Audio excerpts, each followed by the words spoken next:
ஓம் தத்புருஷாய வித்மகே வக்ரதுண்டாய தீமகி தன்னோ தந்தி பிரசோதயாத். அன்பு நண்பர்களுக்கு உங்கள் ரங்கமணியின் இனிய வணக்கம். வாழ்க வளமுடன். இன்று நாம் பார்க்க இருக்கும் தலைப்பு தர்ம கர்மாதிபதி யோகம், பாதகமும் சாதகமும் என்பதாகும்.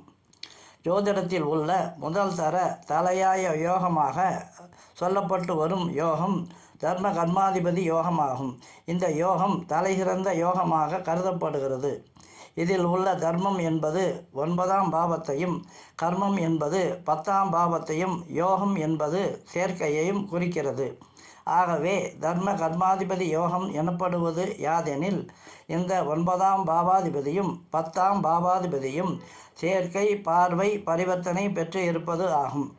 ஆனால் இந்த தர்ம கர்மாதிபதிகள் 6, 8, 12ஆம் பாவ தொடர்பையோ அல்லது 3, 6, 11ஆம் பாவ தொடர்பையோ அல்லது பாதகாதிபதி தொடர்பையோ பெறக்கூடாது. இவ்வாறு தொடர்பு பெற்றால் ராஜயோகத்திற்கு பதிலாக ராஜ தோஷத்தை கொடுப்பார்கள். இந்த வீடியோவை கடைசி வரை முழுமையாக பாருங்கள். கடைசியில் முக்கியமான விஷயத்தை சொல்லப் போகிறேன். எனது வீடியோ உங்களுக்கு பிடித்திருந்தால் லைக் பண்ணுங்கள், ஷேர் பண்ணுங்கள், கமெண்ட் பண்ணுங்கள். அப்படியே மறக்காமல் சப்ஸ்கிரைப் செய்து அருகில் இருக்கும் பெல் பட்டனை கிளிக் செய்து ஆல் என்பதையும் கிளிக் செய்யுங்கள். அப்போதுதான் நான் போடும் வீடியோக்கள் உடனுக்குடன் உங்கள் நோட்டிஃபிகேஷனில் வரும். தற்போது தலைப்பிற்குள் செல்லலாம் வாருங்கள்.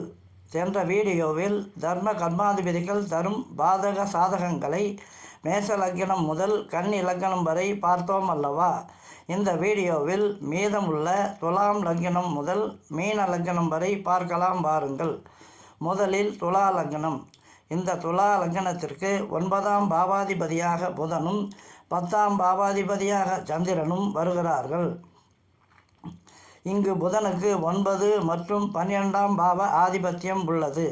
ஆனால் சந்திரனுக்கு 10ஆம் பாவ ஆதிபத்தியம் மட்டுமே. இந்த துலா லக்னத்திற்கு இந்த 10ஆம் பாவாதிபதியான சந்திரன் மட்டும் அமாவாசை சந்திரனாகவோ அல்லது சனி, ராகு, செவ்வாய் போன்ற பாவைகளுடன் சேர்ந்த சந்திரனாகவோ அல்லது நீச்சம் பெற்ற சந்திரனாகவோ இருக்கக்கூடாது. புதனுக்கு 12ஆம் பாவ ஆதிபத்தியமும் உள்ளதால் இந்த துலா லக்னத்திற்கு தர்ம கர்மாதிபதிகளான புதன் மற்றும் சந்திரன் ஆகியோரின் சேர்க்கை, பார்வை, பரிவர்த்தனை போன்றவை அந்த குறிப்பிட்ட ஜாதகத்தில் அவர்கள் இருவரும் இருக்கும் அமைப்பை பொறுத்தே தர்ம கர்மாதிபதி யோகம் வேலை செய்யும். அடுத்ததாக விருச்சிக லக்னம். இந்த விருச்சிக லக்னத்திற்கு 9ஆம் பாவாதிபதியாக சந்திரனும் 10ஆம் பாவாதிபதியாக சூரியனும் வருகிறார்கள்.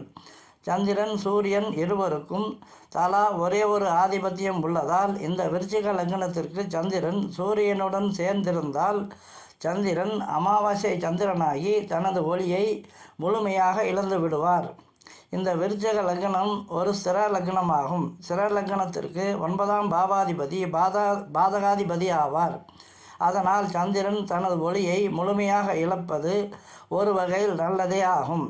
ஆனாலும் இந்த விருச்சிக லக்னத்திற்கு தர்ம கர்மாதிபதிகளான சந்திரன் மற்றும் சூரியன் சேர்க்கை நல்லதல்ல.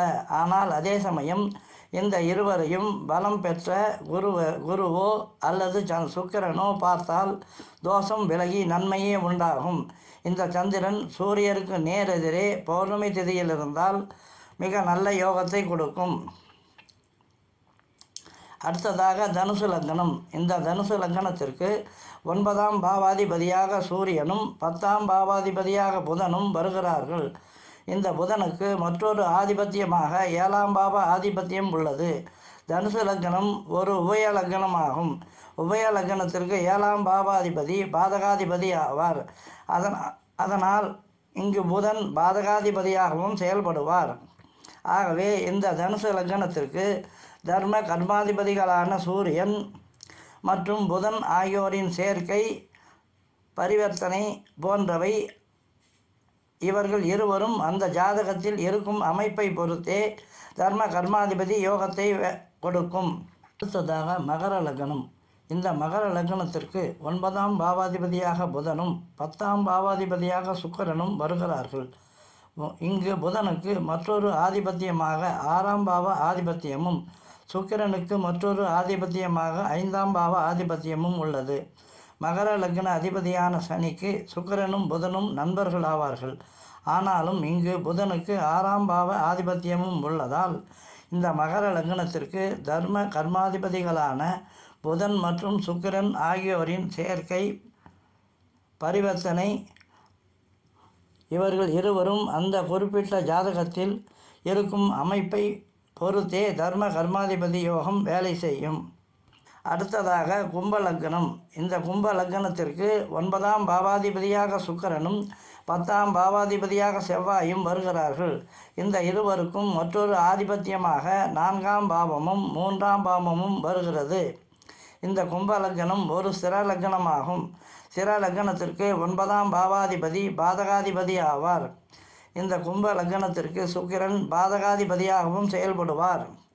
கும்ப லக்னாதிபதியான சனிக்கு செவ்வாய் எதிரியாவார். ஆகவே இந்த கும்ப லக்னத்திற்கு தர்ம கர்மாதிபதிகளான சுக்கிரன் மற்றும் செவ்வாய் ஆகியோரின் சேர்க்கை, பார்வை, பரிவர்த்தனை போன்றவை அவர்கள் இருவரும் அந்த ஜாதகத்தில் இருக்கும் அமைப்பை பொறுத்தே தர்ம கர்மாதிபதி யோகத்தை கொடுப்பார்கள். கடைசியாக மீன லக்னம். இந்த மீன லக்னத்திற்கு 9ஆம் பாவாதிபதியாக செவ்வாயும் 10ஆம் பாவாதிபதியாக குருவும் வருகிறார்கள். குருவுக்கு மற்றொரு ஆதிபத்தியமாக லக்ன ஆதிபத்தியமும் செவ்வாய்க்கு மற்றொரு ஆதிபத்தியமாக 2ஆம் பாவ ஆதிபத்தியமும் உள்ளது. ஆகவே இந்த மீன லக்னத்திற்கு தர்ம கர்மாதிபதிகளான செவ்வாய் மற்றும் குரு ஆகியோரின் சேர்க்கை, பார்வை, பரிவர்த்தனை போன்றவை முழுமையான தர்ம கர்மாதிபதி யோகத்தை கொடுக்கும். இதில் முக்கியமான விடயம் என்னவென்றால், இந்த தர்ம கர்மாதிபதி யோகத்தை தீர்மானம் செய்வதற்கு முன்னர் இந்த 9 மற்றும் 10ஆம் பாவாதிபதிகளின் சேர்க்கை, பார்வை, பரிவர்த்தனை போன்றவை அந்த குறிப்பிட்ட ஜாதகத்தில் இருக்கும் அமைப்பை முழுமையாக ஆராய வேண்டும். இவ்வாறு முழுமையான தர்ம கர்மாதிபதி யோகம் ஜாதக கட்டத்தில் இருந்தாலும் கூட அந்த யோகத்தை அந்த ஜாதகர் முழுமையாக அனுபவிக்க வேண்டும் என்றால் அந்த தர்ம கர்மாதிபதி யோகத்தை கொடுக்கும் அதிகாரத்தை பெற்றுள்ள கிரகத்தின் தசா புத்தி நடப்பிற்கு வர வேண்டும். அப்போதுதான் அதை அந்த ஜாதகர் முழுமையாக அனுபவிக்க முடியும். நன்றி, வணக்கம். மீண்டும் சந்திக்கலாம்.